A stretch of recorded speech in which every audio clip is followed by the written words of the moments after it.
Total formula जो है आपको यहाँ पे बताया जाएगा।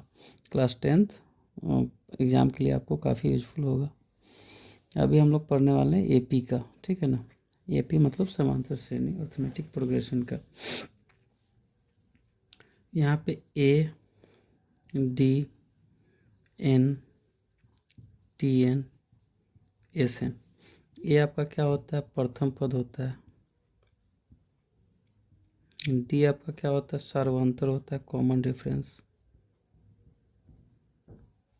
एन क्या होता है, पदों की संख्या होता है, पदों की संख्या। टी एन क्या होता है, nवां पद या अंतिम पद। एस एन क्या होता है, एस एन होता है पदों का योगफल। पहले तो ये आपको जानकारी होना चाहिए कि इसको क्या बोलते हैं। कोई भी नंबर जो एपी में है या ना है, इसके लिए हम क्या निकालते हैं, सर्वांतर निकालते हैं, डी निकालते हैं। तो डी बराबर फार्मूला क्या होता है, T2 - T1, यानी दूसरा पद माइनस पहला पद, ये सर्वांतर का फार्मूला हो जाता है, ठीक है। अगर कॉमन डिफरेंस सबका समान है तो आपका एपी में कहा जाएगा, सर्वांतर आपका समान है तो। फिर आपका Tn होता है, Tn बराबर क्या होता है, ये आपका होता है a + n-1 into D. Tn बराबर क्या होता है, a + n-1 इंटू डी, ठीक है। Tn आपका अंतिमवां पद है या nवां पद है, ये आपका प्रथम पद, n जो है कि नंबर ऑफ टर्म्स, पदों की संख्या, डी है जो सर्वांतर है। Sn बराबर दो फार्मूला होता है, सबको पता है, n/2 2a + n-1 into D. और Sn का एक और फार्मूला होता है, जब आपको पहला पद और लास्ट पद दिया रहे तब n/2 a + l होता है। एक और अलग से होता है फार्मूला, अगर आपको ऑब्जेक्टिव क्वेश्चन में पदों की संख्या निकालना हो तो n बराबर क्या हो जाएगा, n बराबर होता है आपका l-a/d+1। ये ऑब्जेक्टिव क्वेश्चन बनाने के लिए आप यूज करेंगे इस फार्मूला का। अगर पदों की संख्या पूछ दे कि इसमें कितना पदों की संख्या है, और लास्ट टर्म l का मतलब लास्ट टर्म, ये आपका प्रथम पद, डी आपका सर्वांतर, इसको कैलकुलेशन करके उसमें +1 ऐड कर देंगे तो आपका n निकल जाएगा, मतलब पदों की संख्या निकल जाएगा। तो ये टोटल कुल फार्मूला जो है कि आपका एपी का है।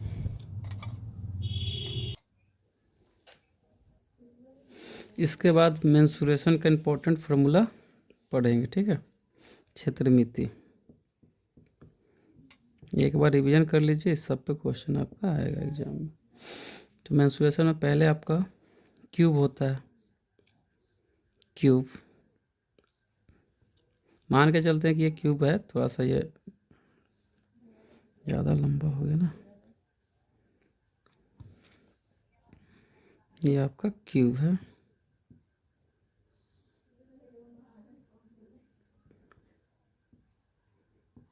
तो क्यूब में क्या क्या होता है, ठीक है। क्यूब का आपको आयतन, यानी क्यूब का मतलब घन है, जिसको बोलते हैं इंग्लिश में क्यूब। तो क्यूब का घन का आयतन, घन का आयतन क्या होता है, घन का आयतन होता है L3। इसका ये किनारा होता है, L से डिनोट करेंगे। तो घन का आयतन क्या हो जाएगा, L3 हो जाएगा। घन का कुल पृष्ठ क्षेत्रफल, ठीक है। तो कुल पृष्ठ क्षेत्रफल कितने पृष्ठ होते हैं, इसमें 6 पृष्ठ होते हैं, तो आपका 6 × L², यानी एक पृष्ठ के क्षेत्रफल में 6 से गुना कर देंगे तो 6 गो पृष्ठ का क्षेत्रफल निकल जाएगा।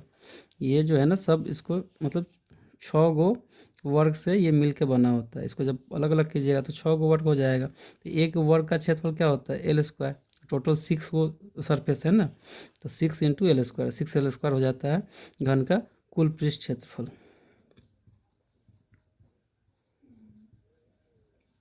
फिर यहाँ पे होता है आपका चार दीवारी का क्षेत्रफल, या इसको बोलते हैं ये पार्श्व पृष्ठ का क्षेत्रफल, लेटरल सरफेस एरिया। तो ये आपका जो हो जाता है, इसमें सिर्फ 4 दीवार ही आता है ना, तो 4 दीवार है तो सबका तो एरिया बराबर है ना, तो 4L² हो जाता है। उसके बाद आपका होता है घन का विकर्ण, ठीक है। तो ये आपका क्या है, वर्ग है। इसका अगर हम विकर्ण निकालेंगे तो ये आपका ए साइड हो गया, ये भी ए हो गया, तो ये आपका 90 डिग्री पाइथागोरस थ्योरम से ये कितना हो जाता है, √अंडर आपका हो जाता है A² + A²। यानी पी एच बराबर क्या होता है, रूट में P square plus B square. तो यहाँ पे पी भी ए है और बी भी आपका ए है, तो ए स्क्वायर प्लस ए स्क्वायर क्या हो जाएगा, रूट में 2a² हो जाएगा। और आपका इसका वर्गमूल आता है ए स्क्वायर, ए इंटू ए है, तो ये कितना हो जाएगा, √2 इंटू ए हो जाएगा, मतलब वर्ग का विकर्ण, ठीक है ना। यहाँ पे ये 2D फिगर, ये आपका 3D फिगर है, तो यहाँ पे घन का जो विकर्ण होगा ना, √3 इंटू ए हो जाएगा, ठीक है। उसके बाद आपका होता है घनाभ। उसके बाद क्या होता है, घनाभ। वर्ग, ये जो है ना घन आपका वर्ग से मिलके बना होता है, और ये जो होता है घनाभ, ये घनाभ जो है आयत से मिलके बना होता है, ठीक है। ये आपका आयत से मिलकर बना होता है, तो इसमें कितने वर्टिसेज होते हैं, यानी शीर्ष कितने होते हैं, ये भी क्वेश्चन ऑब्जेक्टिव में पूछ देता है। तो आप इसको बोलते हैं शीर्ष, ये कॉर्नर को, ठीक है ना।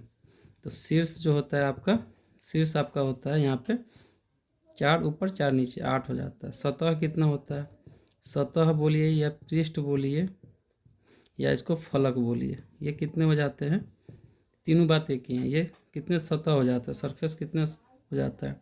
तो कोई भी जिस रूम में बैठे हैं ना, उसी को इमेजिन कर लीजिए, आपका 4 दीवार और एक छत और एक नीचे वाला, यानी 6 आपका सतह हो जाता है। फिर आपसे किनारा पूछेगा, किनारा कितना होता है, तो किनारा आपका 12 होता है, ठीक। ये ऑब्जेक्टिव क्वेश्चन में पूछा जाता है, इसको याद रखेंगे। घन या घनाभ दोनों का सेम ही होता है। अब यहाँ पे घनाभ का आयतन, तो घनाभ का आयतन क्या होता है, घनाभ का आयतन देखो, ये जो है ना घनाभ, ये आयत से मिलकर बना होता है। तो आयत का क्षेत्रफल क्या होता है, आयत का क्षेत्रफल L इंटू बी होता है। और यहाँ पे क्या है, यहाँ पे आपका ऊंचाई भी है, ये आपका L है, ये आपका B है, ये आपका H है। तो घनाभ का आयतन क्या हो जाएगा, LBH हो जाएगा, लंबाई गुना चौड़ाई गुना ऊंचाई। फिर घनाभ का कुल पृष्ठ क्षेत्रफल होता है, कुल पृष्ठ क्षेत्रफल घनाभ का। तो यहाँ पे ध्यान से देखेंगे ना, तो ये पृष्ठ इसके सामने का पृष्ठ, ठीक है ना, एक ऊपर वाला पृष्ठ एक नीचे वाला पृष्ठ, ठीक है। फिर एक ये सामने का पृष्ठ इस साइड का, फिर इधर वाला इस साइड का। तो यहाँ पे प्रत्येक पृष्ठ ना 2-2 है, ठीक है। तो इसीलिए 2 कॉमन कर लेते हैं, एक आपका हो जाता है LB, एक आपका पृष्ठ BH और एक आपका पृष्ठ HL हो जाता है। तो 2 कॉमन कर लेंगे तो 2 into LB plus BH plus HL हो जाता है। फिर घनाभ का पार्श्व पृष्ठ का क्षेत्रफल आपसे पूछेगा, पार्श्व पृष्ठ का क्षेत्रफल। तो पार्श्व पृष्ठ के क्षेत्रफल में ना सिर्फ ये साइड वाला जो 4 दीवार है ना, वही होता है, ऊपर छत और नीचे वाला फर्श का क्षेत्रफल इसमें ऐड नहीं करते हैं। तो पार्श्व पृष्ठ का जो क्षेत्रफल हो जाएगा वो आपका हो जाएगा, देखो टोटल सरफेस में से या तो तुम 2LB घटा दो, नीचे वाला का जो क्षेत्रफल होगा ना, ये L और ये आपका B, तो ऐसा एक ऊपर एक नीचे, तो 2LB इसमें से घटा दो तो 4 दीवारी का क्षेत्रफल आ जाएगा। और नहीं तो तुम डायरेक्ट याद रखो 2H into L plus B, या आप इसको बढ़िया से लिख सकते हैं 2 into L plus B into H, ठीक है। फिर यहाँ पे विकर्ण होता है, घनाभ का विकर्ण होता है। तो विकर्ण को यहाँ पे आयत का जब विकर्ण निकालेंगे तो ये भी इस तरह से हो जाएगा ऐसे। तो L इंटू B, ये आपका क्या हो जाएगा, H है, ये आपका P है, ये आपका B है, ये 90 डिग्री बन रहा है। तो यहाँ पे रुक जाइएगा, तो यहाँ पे इसका जो आपका यहाँ पे आयत में ना, ये आपका विकर्ण होता है, तो ये कितना हो जाएगा, आप जानते हैं H बराबर क्या होता है, इसको मिटा देते हैं। H बराबर क्या होता है, H बराबर पाइथागोरस थ्योरम से H बराबर होता है √P² प्लस B²। P आपका यहाँ पे क्या है, परपेंडिकुलर, यानी B है, और आपका मतलब बेस जो आधार है वो आपका L है। तो ये √, क्या हो जाता है, L² प्लस B²। ये आपका क्या आ गया, ये विकर्ण की लंबाई आ गया। विकर्ण की लंबाई क्या हो जाता है, √L² प्लस B²। ये 2D फिगर है, यानी आयत में। लेकिन घनाभ में क्या हो जाएगा, घनाभ में आपका क्या हो जाएगा, घनाभ में ये कॉर्नर को मिला देंगे ये नीचे वाले कॉर्नर से, ठीक है। तो ये विकर्ण कितना हो जाएगा, ये आपका विकर्ण हो जाएगा यहाँ पर √, ठीक है, L² plus B² plus H², ठीक है। ये 2D फिगर है, तो इसमें L² प्लस B² होता है, ये 3D फिगर है, तो यहाँ पे L² plus B² plus H² हो जाएगा घनाभ का विकर्ण, ठीक है। यहाँ तक एक बार आप रिवाइज कर लेंगे सब चीज़ों को। घनाभ के बाद आपका होता है बेलन, जिसको सिलेंडर बोलते हैं ना, बेलन, ये आपका जो इमेज है वो आपका बेलन का इमेज है। ये ऊपर में सर्किल होता है और आपका नीचे में भी क्या होता है, सर्किल होता है, वृत्त बनता है। ये आपका त्रिज्या हो गया, यहाँ पे भी त्रिज्या होता है, और ये जो है ना बेलन का ऊंचाई हो जाता है। तो आपसे यहाँ पे पूछेगा बेलन का आयतन बताइए, तो बेलन का आयतन क्या हो जाएगा, बेलन का आयतन बराबर क्या हो जाएगा, पाई आर स्क्वायर एच। ये आपका वृत्त है, इसका क्षेत्रफल क्या होता है, पाई आर स्क्वायर होता है, और ये कितने हाइट तक है, यानी वृत्त के क्षेत्रफल में ऊंचाई से गुना करेंगे तो आपका बेलन का आयतन हो जाएगा pi are square into H, यानी पाई आर स्क्वायर एच। फिर आपका होता है बेलन का वक्र पृष्ठ क्षेत्रफल, वक्र पृष्ठ क्षेत्रफल, वक्र पृष्ठ क्षेत्रफल मतलब ये मान लेते हैं ये बेलन ही है, ठीक है ना, यहाँ से अगर कट कर दे तो ये बेलन ही है। तो ये जो साइड वाला जो सरफेस है ना, इसको बोलते हैं वक्र पृष्ठ, ठीक है। तो ये कितना होता है, तो ये देखो परिधि जो होता है ना वृत्त का परिधि 2 पाई आर, और इसमें कितना ऊंचाई तक गया है इसलिए एच से मल्टीप्लाई कर देंगे, ये क्या हो जाएगा 2 पाई आर एच हो जाएगा, ठीक है। फिर होता है बेलन का संपूर्ण पृष्ठ क्षेत्रफल या पूर्ण पृष्ठ क्षेत्रफल भी आप बोल सकते हैं, संपूर्ण पृष्ठ क्षेत्रफल। तो इसका फॉर्मूला जो होता है, यहाँ पे वक्र पृष्ठ क्षेत्रफल तो हो ही जाएगा, ठीक है ना, वक्र पृष्ठ क्षेत्रफल हो जाएगा 2 पाई आर एच प्लस ये आपका दो जो वृत्त बनता है, एक नीचे एक ऊपर, इसका भी क्षेत्रफल इसमें क्या होता है ऐड हो जाता है। जैसे इसको यहाँ पे कट करेंगे तो यहाँ भी सर्किल बनेगा और जस्ट इसके ऊपर भी एक वृत्त बनेगा, ठीक है ना। तो इसका क्षेत्रफल और इसका क्षेत्रफल और ये आपका वक्र पृष्ठ का क्षेत्रफल, तीनों को ऐड कर देंगे, आपका बेलन का संपूर्ण पृष्ठ क्षेत्रफल आ जाएगा। तो वक्र पृष्ठ क्षेत्रफल 2 पाई आर एच होता है, और दो वृत्त का क्षेत्रफल यानी 2 पाई आर स्क्वायर, एक वृत्त का क्षेत्रफल पाई आर स्क्वायर होता है, दो का निकालना है तो 2 से गुना कर देंगे। अब यहाँ पे 2 पाई आर दोनों में है, 2 पाई आर कॉमन कर लो, क्या बचेगा एच प्लस आर, यानी आर प्लस एच भी आप इसको लिख सकते हैं, 2 pi R into R plus H, ऐसे आप लोग याद किए होंगे, या आप एच प्लस आर भी लिखेंगे तब भी आपका सही है। बेलन के बाद आपको आगे पढ़ना है शंकु, ठीक है ना, शंकु जिसको इंग्लिश में बोलते हैं कोन, क्या बोलते हैं इंग्लिश में, कोन बोलते हैं। ये जो आपका इमेज है कोन,